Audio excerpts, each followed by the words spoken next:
A business, like life itself, is a tapestry that's woven over time. The most beautiful ones are often works that span generations, with every new one building on the successes of its predecessors. Join us in conversation with local business leaders as we explore just what it takes to craft a lasting legacy. Hello and welcome to this installment of the Opus Legacy Roundtable Series, where we discuss issues related to continuity and legacy planning. This is brought to you in partnership with Opus by Prudential, a dedicated offering designed to meet your wealth management and legacy planning needs. I'm your host, Melissa Hyak, and with me today is Ms. Lam Tze Tze, Executive Director of Electro-Acoustics Systems, or EAS, a Singapore company that's regarded in the region as a pioneer for state-of-the-art multimedia systems integration. Now, Tze's father, Mr. Lam Tong Loy, founded the business in 1982. Over the years, the company has continued to widen its offerings of professional AV solutions, expand its markets, and strike up new strategic partnerships. In 2017, the year the company turned 35, Tze, who had been living abroad for some 20 years, returned to join the family business. So Tze, I'm wondering, your return to Singapore to join a family business in a milestone year, is it a coincidence or is it an activation of some kind of succession planning plan? It was pure coincidence. It wasn't planned. It just so happened that it felt at that point it was the right time to come back. And I think it was the right time to come back. Why was it the right time? From a personal level, I think I was ready to come back. And I think I've experienced quite a bit overseas, from studying my education all the way to working.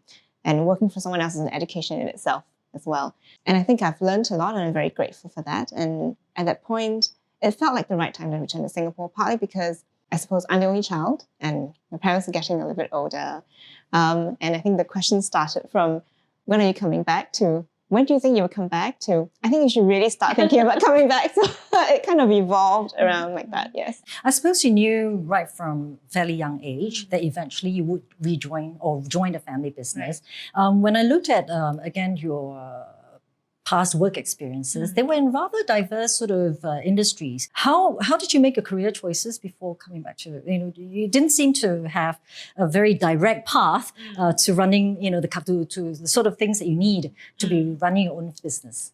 I think first and foremost, to be fair to my parents, they never said that I had to come back to take over.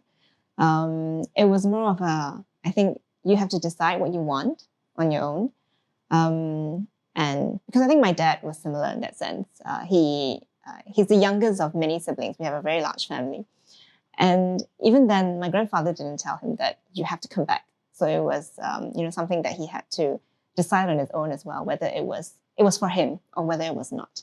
Well, I thought it was interesting that you had the option, because just now you were saying that your dad was actually quite prepared even for you to not join the family business. But on your part, your considerations, even though your dad said, no problem, do what you want with your life. But there's also, I suppose, as the only child, was there that internal pressure that you must carry on the family legacy in the business?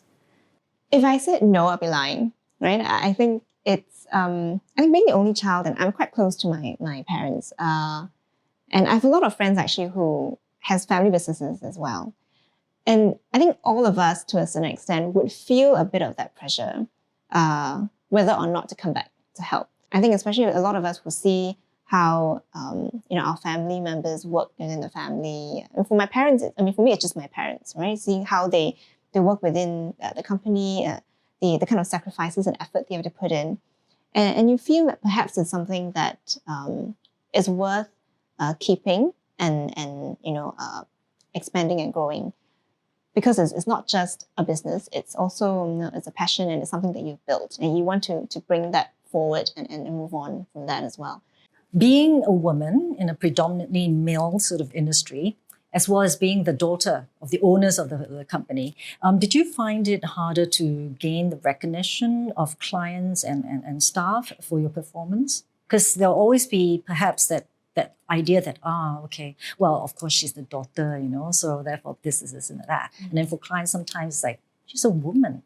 Does she know anything about these? Because of the kind of industry you're in. I've never really thought about this in the sense of whether they would think whether I'm up for the job or whether I can do it. But of course, I think most would think, oh, she's the boss's daughter, and I'm supposed the connotations like, oh, the boss's daughter, would come up. And, will she take it seriously, or is she doing it for fun? And that's what happens to a lot of next generation, right? I think they have to deal with this sort of questions. I think the important thing is not to think about that question that way, but to just do it and do what you think is right. And even when I was working with someone else, that's how I behaved as well. You obviously still work very closely with your father, and you discuss how to run the company on a day-to-day basis, as well as the future roadmap, right?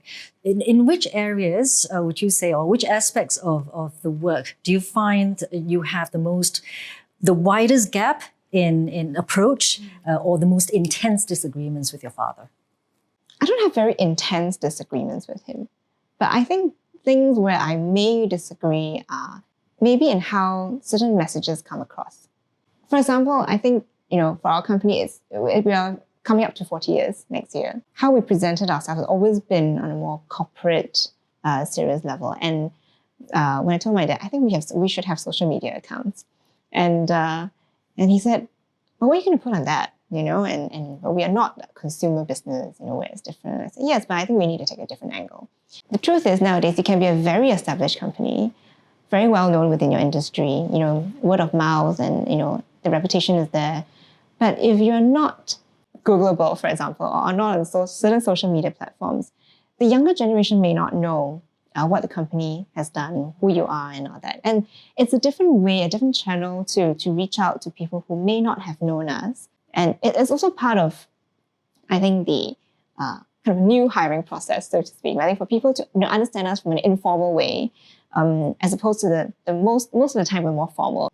But I don't think we have had very intense disagreements. But I think the approach might be a little bit different. That's probably the main difference. That's quite true. I suppose for the earlier generations of business leaders, they focus on the product alone. And they feel that, okay, if my product's good, word of mouth, it'll speak for itself.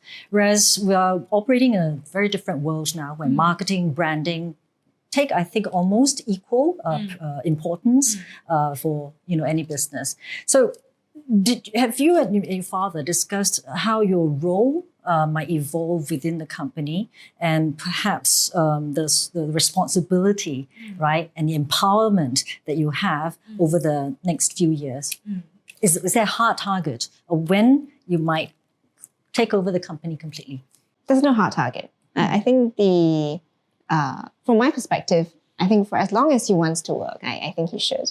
Because I think everyone has their way of contributing, just like even our staff. I think they have contributed in different ways. They have they're good at different things, and if they can't do a certain job now, then we will try to rework whatever they're doing and see what else they can do. The important thing is we value talent, and we value the loyalty and sincerity. So we have to make sure that staff who have been with us for many years, for example, we'll see what we can do to allow them to continue working. So I think the same can be said for my dad. I don't think I want him to retire so early. At no point giving him another title for the sake of that. And I think as long as he wants to be active, I think he should be active. And now that everyone is living longer lives as well, right? I read recently the report, everyone is living such longer lives now. It's good if you're able to contribute. Why not? So what would you say is the most valuable thing you learned from your father as well as your mother, working with them at EAS? So it's very important that the credibility, integrity within a company is important. I mean, even when we try to inculcate these cultures in our business as well. I think starting from my grandfather, telling my dad about how you do businesses, and that's the foundation of businesses, right? I think making sure that the credibility and integrity of the company is there, so that you form a solid network, that everyone is able to trust you, and that you have something solid to go back to. And I think you have to be prepared to make such sacrifices in terms of your time and how you want to allocate your time and effort as well. And now, of course, with COVID, all the more it's become important. Like, how do you want to allocate your time and energy? Because there's only a finite amount of time, given that there's COVID. You never know when there could be another lockdown or there could be other issues or whatsoever. So you really need to focus and make the right choices. You said that one of the challenges for family businesses would be to continue the legacy, right? And to take it to greater heights, right? So for EAS, what is your vision of this greater heights? What does it look like? I think at the current moment, I think it's really because COVID is happening. The important thing is to make sure that the company and the businesses sail through, safely and secure. And it's best to be prudent, right? You make sure that things are going to work well, everything will be fine. And that's being the responsible part of it, trying to make sure everything will be safe, and that's how it works. The other part would be to look for new avenues of growth and all that. So we are actually identifying new business areas for growth and all that, but not something that we can share at the moment. Not just even a little bit? No. Okay. Now let's look at your father's legacy, right? I think it's safe to say that for a lot of people, outsiders especially, they'll say, Mr. Lam Tong Loy, right? His legacy, EAS, right? So have you ever thought about, creating your own? Seeing as how, yes, you will be continuing his legacy, but to have something that you can say is totally my own legacy. I think I mentioned earlier as well that one of the things that I thought about doing was to start my own business as well. And I think coming back, it probably gives me a platform to actually look into other areas. So definitely I'm looking at, other areas of the business that we're looking to grow and looking to expand.